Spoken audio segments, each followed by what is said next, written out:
கர்த்தருடைய பரிசுத்த நாமம் மகிமைப்படுவதாக.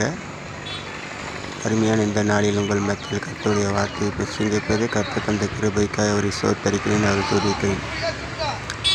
உங்கள் துக்கம் சந்தோஷமாய் மாறும். உங்கள் துக்கம் சந்தோஷமாய் மாறும். கர்த்தர் தாமே இந்த வார்த்தை கொண்டு உங்களோட என்னோடு கூட இடைபடுவாராக. இந்த பூமியில் வாழ்கிற ஒவ்வொரு மனுஷனுக்கும் துக்கமான காரியங்கள் உண்டு. இதுதான் ஆண்டவரை இயேசு கிறிஸ்து சொல்கிறாரு, உங்கள் துக்கத்தை நான் சந்தோஷமாய் மாற்றுவேன். அப்படின்னா எப்படின்னா, நாயினே என்னும் ஊருக்கு அவர் புறப்பட்டு வரார். அங்கு ஒரு சம்பவத்தை குறித்து நம்ம தியானிப்போம். அப்படி வரும் பொழுது அவருக்கு அந்த அம்மாவுக்கு ஒரே மகன், ரொம்ப அன்பான மகன். அந்த அம்மா அந்த மகனை ரொம்ப அதிகமாக நேசிக்கிறாங்க. அப்படி இருக்கும் பொழுது திடீர்னு அவன் மரித்து போயிட்டான். மரித்து போயிட்ட பிறகு அவனை பாடையில் சுமந்து கொண்டு வருகிறார்கள். அப்படி வரும் பொழுது ஆண்டவர் அந்த வழியாய் கடந்து வரார். அப்படி கடந்து வரும் பொழுது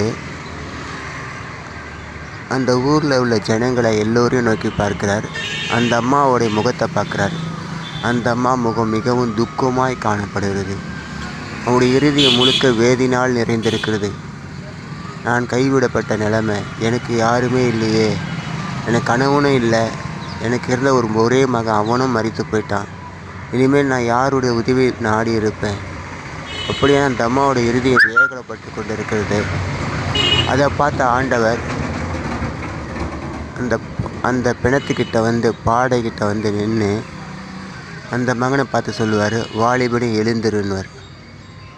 அவர் சொன்ன உடனே அவர் தன்னுடைய வாயிலிருந்து புறப்பட்ட வார்த்தை ஆவியின் ஜீவனும் வல்லமே இருந்ததுனால உடனே அந்த மகன் எழுந்தான். எழுந்த உடனே அவன் தாயிடத்தில் ஒப்புவித்தான். வேதத்தில் பதிவிடப்பட்டிருக்குது. அதான் ஆண்டவர் சொல்கிறார், உங்கள் துக்கமான காரியத்தை நான் சந்தோஷமாக மாற்றுவேன். இது இந்த ஒரு சம்பவம் மட்டுமல்ல, அநேக காரியங்கள் இயேசு சந்தோஷத்தினால் நிரப்பியிருக்கார்.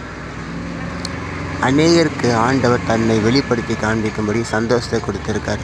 அதான் ஆண்டவர் சொல்கிறாரு, உங்கள் துக்கம் எதுவாக இருந்தாலும் ஆண்டவர் சந்தோஷமாய் மாற்றக்கூடிய வல்லமுள்ள தேவனாய் காணப்படுகிறார்.